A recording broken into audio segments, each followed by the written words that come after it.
हमारे जीवन के सारे क्षेत्रों को प्रभावित कर रहा है। ऐसे समय हम लोग उसको रोक नहीं सकते, हम उसका उपयोग कर सकते हैं। लोगों के सामाजिक आर्थिक विकास के लिए हम उसको डिप्लॉय कर सकते हैं।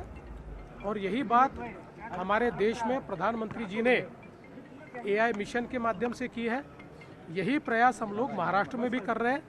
और मैंने अभी इमेजिन नेक्स्ट में इसी बात को प्रतिपादित करने का प्रयास किया है कि हमारे क्या क्या एफर्ट्स है उसको मैंने यहाँ पर सामने रखा है। कल सर ने प्रधानमंत्री ने कल बैठक बुलाई थी, उन्होंने कहा जो 2047 का लक्ष्य है विकसित भारत, ये कोई लक्ष्य नहीं है, हमारा मिशन है। प्रधानमंत्री के मिशन को कैसे देखते हैं 2020? देखिए, प्रधानमंत्री जी का मिशन ये हमारा मिशन है। वही मिशन महाराष्ट्र में भी हम लोग चला रहे हैं, क्योंकि हम दुनिया के ऐसे कगार पर खड़े हैं कि जिसमें अभी नहीं तो कभी नहीं, इस प्रकार से हम ये विकास की जो विकास का रास्ता है उस पर चल रहे हैं। इसलिए मैं ऐसा मानता हूं कि 2047 में विकसित महाराष्ट्र और विकसित भारत बनेगा। गौ तस्करी को लेके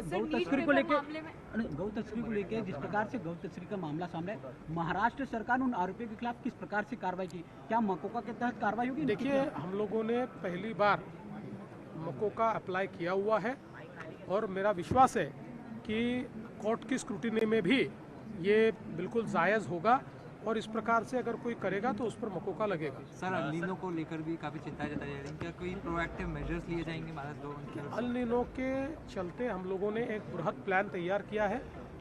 चूँकि अल नीनो के कारण सेक्टोरली अलग अलग प्रकार से बारिश होगी, कहीं बारिश का डेफिसिट बड़ा भी हो सकता है। उस दृष्टि से जो एहतियात बरतने चाहिए उसका प्लॅनिंग हमने किया।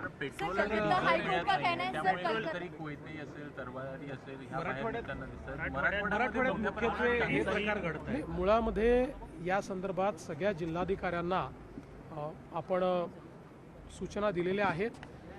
पेट्रोल, डिझेल आणि विशेषतः डिझेल, कारण आता शेती करताही लोक काही डिझेलचा वापर करत आहेत, त्यामुळे आपण त्या प्रकारचे आदेश दिलेले आहेत की त्यांनी स्वतः लक्ष घालून याचं नीट प्लॅनिंग करून कोणाला होर्डिंग करू देऊ नका, साठेबाजी करू देऊ नका।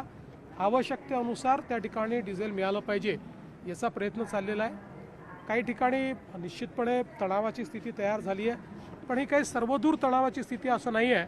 मला वाटतं एखाद दुसऱ्या ठिकाणी एखादा इन्सिडेंट होतो तो जास्त हायलाइट होतोय, पण तोही होऊ नये याकरता प्रयत्न आम्ही करू। इमॅजिनेक्स मध्ये या कार्यक्रमामध्ये एआय समिट असेल किंवा इतर तंत्रज्ञानाच्या विषयासंदर्भात हा कार्यक्रम आयोजित करण्यात आला, तर तुमची मुलाखत देखील पार पडली आहे, काय सांगता? इमॅजिनेक्स्ट हा एक अतिशय महत्त्वाचा इव्हेंट या ठिकाणी होतोय आणि एआय आणि टेक्नॉलॉजीशी संबंधित अनेक लोक या ठिकाणी आले आहेत। मला देखील निमंत्रित करण्यात आलं होतं। मी या कार्यक्रमामध्ये एआयच्या अडॉप्शनच्या संदर्भात महाराष्ट्र काय करत आहे या संदर्भात मी सांगितलं, कारण आपल्याला कल्पना आहे की आता ही जी काही एआयची वेव आहे ही कोणी थांबवू शकत नाही, पण त्या वेववर आपण त्या लाटेवर आरूढ होऊन आपल्या सामाजिक आर्थिक परिवर्तनाची जी लढाई आहे तिला गती देऊ शकतो, त्याला स्केलवर नेऊ शकतो।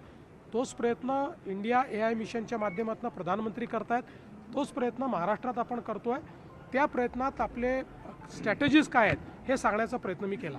तुम्ही असं देखील म्हणालात की ज्या पद्धतीने महाराष्ट्राची अर्थव्यवस्था वाढते, 2 ते 3 वर्षामध्ये दुबई आणि इतर काही देशांच्या सुद्धा अर्थव्यवस्थेला, सिंगापूरला सुद्धा आपण मागे ढकलू असं तुम्ही म्हणाला। निश्चितपणे आता आपण $660 बिलियन अर्थव्यवस्थेमध्ये आहोत आणि आत्ता जो आपला ग्रोथ रेट आहे हा ग्रोथ रेट जर पुढचे 2 ते 3 वर्ष आपण कायम ठेवला तर आपण सिंगापूर आणि यूएई यांच्या अर्थव्यवस्थेच्या साईजला मागे टाकू शकतो, अशा प्रकारची स्थिती आहे। दुसऱ्या मुंबई राज्यामध्ये निवडणुकांचा पुन्हा एकदा माहोल पाहायला मिळतोय। विधान परिषद असतील किंवा राज्यसभांची सुद्धा निवडणूक आता सकाळी जाहीर झाली आहे। 2 जागा ज्या खरं तर महाराष्ट्रातून सुनेत्रा पवारांचा राजीनामा झाल्यानंतर जी रिक्त झाली होती, या संदर्भात निवडणुकीचा कार्यक्रम जाहीर झाला नाही। ठीक आहे, त्या संदर्भात राष्ट्रवादी काँग्रेस पक्ष निर्णय करेल। आणि आमचं त्याला पूर्ण समर्थन असेल. त्या जागेवर मला वाटत नाही की निवडणूक फार कोणी लढेल, कारण आमच्याजवळ सत्ता पक्ष म्हणून 232 वोट्स त्या ठिकाणी आहेत. त्यामुळे एकदा कॅन्डिडेट ठरला की त्याची पुढची कारवाई